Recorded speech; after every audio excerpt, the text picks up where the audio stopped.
নমস্কার, আমি ডক্টর অভিক ঘোষ। আজকে আমরা গয়টারের ব্যাপারে কথা বলবো। আমার কাছে পেশেন্ট এসেছিলেন, তখন পেশেন্ট খুব ছোট ছিল, 5 বছর বয়স ছিল বা 5ও হয়নি। তখন পেশেন্টের গয়টার ধরা পড়ে। গয়টার মানে হচ্ছে গলার এই জায়গাটা থাইরয়েড গ্ল্যান্ডটা হাইপারট্রফি হয়ে যাওয়া, ফুলে ওঠা। তো একটু এই জায়গাটা পুরো ফুলে উঠেছিল। আমরা ইউএসজি করে দেখেছিলাম এটা, এবং যার সঙ্গে তখন ব্লাড টেস্ট রিপোর্ট ছিল thyroid normal, T3 T4 TSH normal. Generally গয়টারে এইসব রিডিং গুলো একদমই নরমাল থাকে, হিমোগ্লোবিনটা একটু কম থাকে। আর পেশেন্টের কিছু সিমটমস ছিল, যেরকম পেশেন্ট ঢোক গিলতে কষ্ট হয়, গলা একটা ভার ভার অনুভব করে, হাস্কি ভয়েস হয়, এই সব কটা সিমটমস ওর ছিল। এবং যখন আমার কাছে আসে তার আগে ডাক্তার দেখিয়েছিলেন। আপনি বলুন, মেয়েকে নিয়ে আপনি কিরকম ভুগছিলেন আর ওর সমস্যা তখন কি ছিল? সমস্যা ওই গলা ভারী ছিল, কথা বলতে পারতো না, ডেক ফেলতে পারতো না, তখন খেতে গেলেও কষ্ট হতো। হ্যাঁ, মানে ডিফিকাল্ট ডিগ্লুটেশন, ঢোক গিলতে গেলে কষ্ট হওয়া।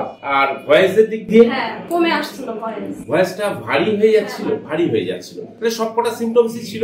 আমি বলে রাখি, এই কেসটা কিন্তু আমি 5 বছর আগে সারিয়েছি। পেশেন্টের বয়স এখন 10+, আর তখন ছিল 5, তখনও কভার করেনি। আজ 5 বছর বাদে পেশেন্ট ফিরে বড় হয়ে এসছে। তখন ছোট ছিল, এখন বড় হয়ে এসছে। তোমার নাম কি? আমার নাম সুমনা দাস। আচ্ছা, এমনি তো গলার ভয়েস নিয়ে কোনো সমস্যা নেই। আজকে আমরা অন্য একটা কারণের জন্য দেখছি, তাই পেশেন্টকে 5 বছর বাদে ফিরে পেয়েছি। আমরা মেডিসিন দিয়ে সারিয়েছি হিসেব মতো।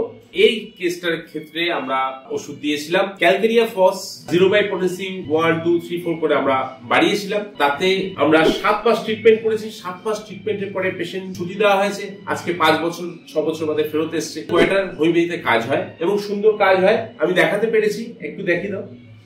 একবার ঢোক গেল, কোন রকম এক্সট্রা এনলার্জমেন্ট নেই। অ্যাকচুয়ালি এই জায়গাটা ফুলে গেছিল, এই জায়গাটা ফুলে উঠেছিল, কিন্তু এখন আবার ঢোক গেল, কোন রকম ফোলা নেই, একদম সঠিক হয়ে গেছে। গয়টার হোমিওপ্যাথিতে কাজ হয় এবং প্রতিটি পেশেন্টের আলাদা আলাদা সিমটমস কালেকশন করে তার বেসিসে যে মেডিসিনটি আসে সেই মেডিসিন তার জন্য প্রযোজ্য এবং সেটাই কাজ করে। তার মানে ইন্ডিভিজুয়ালাইজেশন খুবই দরকার এবং প্রতিটি পেশেন্টের কেস টেকিং এর দরকার আছে। তার এগেইনস্টে যে মেডিসিন তার জন্য প্রযোজ্য সেই ওষুধটি কাজ করবে। এরকম গয়টার আমরা প্রচুর কেস সারিয়েছি, প্রচুর ভালো করতে পেরেছি হোমিওপ্যাথি দিয়ে, কিন্তু কখনোই দেখিনি যে একই ওষুধ সবার ক্ষেত্রে কাজ করছে।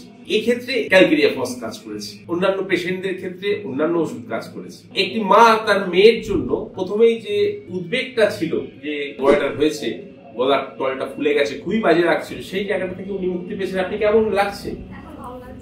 এটাই আমরা দেখাতে পারলাম। নমস্কার, ভালো থাকবেন।